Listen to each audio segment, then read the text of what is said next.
Thank you guys for being here. These families have traveled back and forth across the country more times than I can count to be part of this journey, to support this movie. So, this is the end of a hell of a long road for, not the end, maybe just a new beginning of the next phase. But, you guys, I love you. Thank you for being here. It means the world to me. Thank you. Tomorrow, we're asking you guys to tweet like mad. It's a big campaign day for us. Please, it's lots of folks have committed. It's going to be trending. It's #BullyMovie. So please help lend your voice. If you felt the movie, raise that voice. Join us on Facebook as well. It's facebook.com/BullyMovie. And with that, I will open it up to questions unless anyone else would like to say something before we do that. I just want to thank you all for coming out tonight. It really means a lot to have y'all's support. Hey.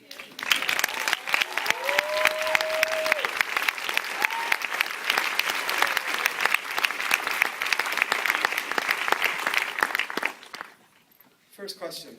Just as a filmmaker, how long were you on that bus witnessing the bullying, and how could you watch it? Thank you for your question. The question was, how was I able to witness and watch the bullying on the bus, and how long was I on for? I rode the whole ride until Alex got off. It was very difficult. Alex has been, he's been through a lot, and he and I had a lot of reality checks about his desire for people to know what he goes through. And so part of me was like trying to just not fall over. Part of me was trying to decide if I should stop it or intervene, and part of it was like in this conversation about this is the journey that we set out on, was to show the world what happens with bullying. And I think, and I hope, Alex, I believe you felt this way, that you knew that I had your back on that bus. And the whole movie was an act of intervention, but it was very difficult. Immediately after we made the decision to speak to Jackie and Philip, and that changed the whole course of our movie. But it was not easy. It wasn't shocking, because I've been bullied, and I know what it looks like, and I know what it is. And so it was just a very difficult moment. Thanks for your question. Yes, ma'am. Hi, I'm a principal in Compton School District, and I know what I would have done with that assistant principal. I want to know.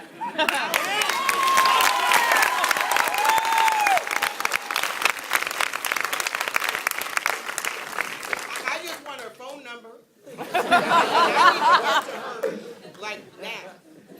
What happened? Where was the principal? Or was she running from the camera? She was the assistant principal. He was pretty much never to be seen, except for one day when $10 went missing, and everyone was running up and down the halls, and it was a 5-alarm fire there. And that's the conversation that I think we're in about school climate, is that the leadership like yourself set the tone and climate in a school. They establish those boundaries. They say, this is not okay, this is sort of okay, this is really not, that whole thing starts very much from the top down. I mean, it may be that Bully, this movie, starts from the bottom up, and it's youth that are going to say, we've had enough, we're going to take over what our school climate is like, and we're going to create like this new sense of safety and well-being. But that's the conversation that we're in, and that's exactly what this movie sets out to achieve. Well, my voice will be heard amongst other educational leaders, that it is our job. Awesome. Thank you.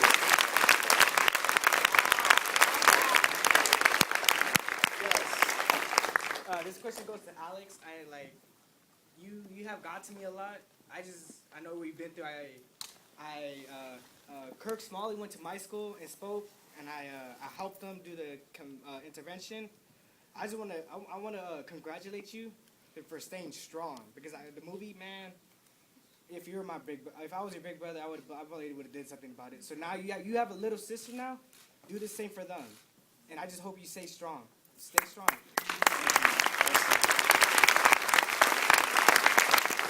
Yes. Hi, I'm Officer Lucy McKenzie with LAPD Southeast Division. I just want to let you know that Kirk Smalley is a dear friend of ours, and he touched our hearts, and along with some wonderful officers like sergeant, my detective. We all did a campaign this year, and we're not gonna stop. You can, all those here with, Stand for the Silent, please stand up. Awesome. All right. Thank you so much.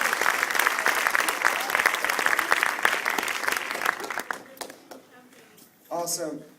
Kirk and Laura wanted to be here, but they have been going from school to school carrying this message, and they're doing that right now. So thank you guys for being here to stand for them. All the way in the back. Yes.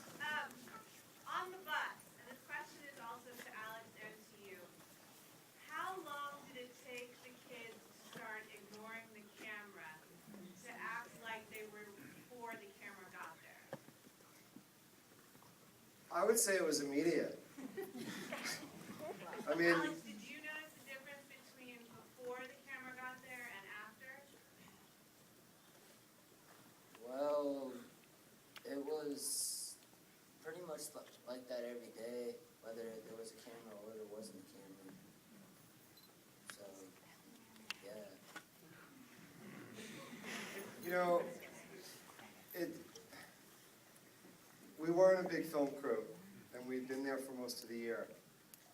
And on many levels, I think the students got used to us or stopped noticing us. But the bigger issue is the notion that there are many kids that are bullied where those people that do the bullying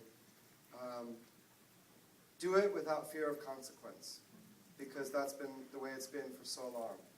And I think that's something that we're trying to convey or to speak to. I think that's what happened here. David, I mean, do you want to speak anything or share about that, like sort of some of what Tyler went through and maybe asked? I think what you see in the film is pretty prevalent across the country. I'm not saying it's in all schools, but it's pretty common in a lot. I know it was in the same situation that Alex was in, our son endured also. So it's pretty common, and you talk with a lot of other parents that are in our situation that have lost children to bullying. They feel the same way. So we have a lot of work to do. I mean, we actually do. And if you look at every seat that was filled in here today, if we take that number and we multiply it and we send that message to the next amount of people, eventually we'll get to where we need to be. And I think we're at a crossroads where children have said, enough is enough. We're going to start doing the right thing. As adults, we've got to listen to them, we've got to support them, and we've got to make a change, because I would hate to be here 10 years from now talking about the same thing that we are here today. One moment, one time, we're all here together, and it's time to listen to our kids, and it's time for change. And I think this film builds a foundation on that we can take that and move forward with what's in the film.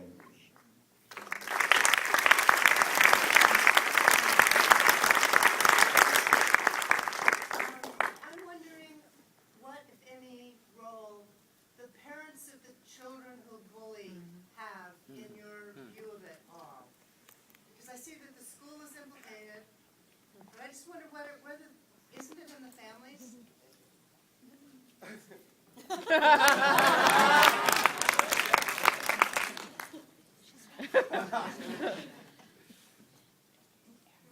If you come to my home for any reason, you'll know the rules that's in my home.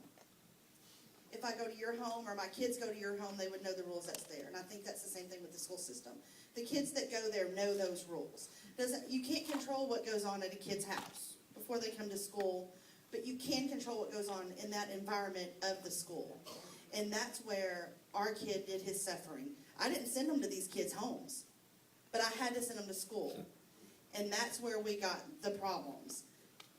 We may not can change what goes on at the bully's house, or we may not can make parents parent their child, but we can make a safe environment in that school to where our kids want to go there and they can learn, and they're not put through this every day.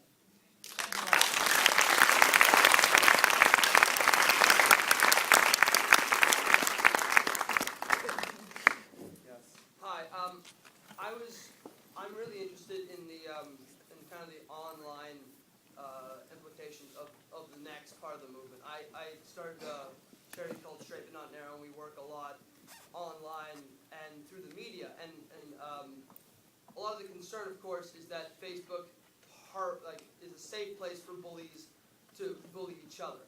So basically the question that I'm asking is, with this movie, how is the internet going to be related to the furthering of the movement?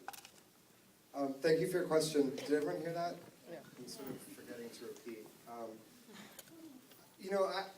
From my perspective, Twitter, Facebook, every social network that will help us is a welcome partner, because we need to transform that space into a space for good. And I can tell you, in each of those organizations, there are great people working their asses off to make a difference every day. And so from our perspective, we want to, create a larger movement, and we need their help. I would love your help. I would love the help of your organization. And I think that's how we grow. I mean, Bing's help means the world. Every single company, be it new tech, media, et cetera, we're building a movement. Change.org supported Katie Butler in her petition. It grew to 500,000 voices. Those aren't just signatures. They're also people sharing their stories, interacting with each other, forwarding it, and so on and so forth. And then Facebook plays a role. So, we see those guys as partners because we all want to partner and make change. Lee, what's the website? The website is www.thebullyproject.com. And there you'll find lots of great resources. Also for the educators in the room, we've developed an incredible online learning guide together with one of our partners called Facing History and Ourselves. It's it's free, you can download it. There's all sorts of resources. We've just launched special resources for parents of kids with special needs. We're about to launch special resources for GLBT families, and then all kids, because we think that this is a problem that affects everybody. It hits all families. Yes, all the way in the back. Yes? Could you please discuss some of how the laws are changing as far as obviously the webcam, landmark webcam bullying case that from like a week ago, and also the Irish girl. Could you talk about how some of the laws are changing, and also what we can do as citizens to push our lawmakers to pay attention to making these changes? So, I'll let others answer after me. I think that actually my biggest commitment isn't to changing laws or policies, it's to changing hearts and minds, because I think that's way more powerful than any law can be. Sometimes laws get made and they end up trying to help the situation, but they ultimately end up further protecting schools from litigation or action or parents taking them forward. So there's a complexity to the laws that I don't always understand, but I know that people are choosing to make a difference, and that's what our movement's about. I think the Safe Schools Act is up for, it's rising up again. I think that's a great piece of legislation. I support that, but from my 2 cents, this is about people seeing this movie, talking about it, sharing, and making a choice to make a difference. I don't know if anyone else wants to speak to the laws. Good answer? Everyone all right? Move on? All right. Okay. Oh, boy. Sorry. Yes, sir. My video.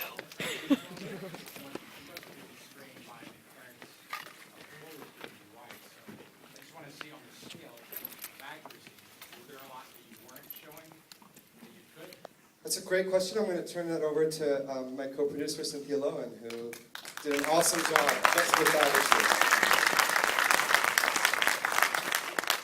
We had to go and speak with every parent of every child you see bullying in the film. So as you can probably imagine, there were a lot of really hard conversations, and ultimately every single parent that we spoke with and asked for permission for them to participate in the film gave us permission to include their child.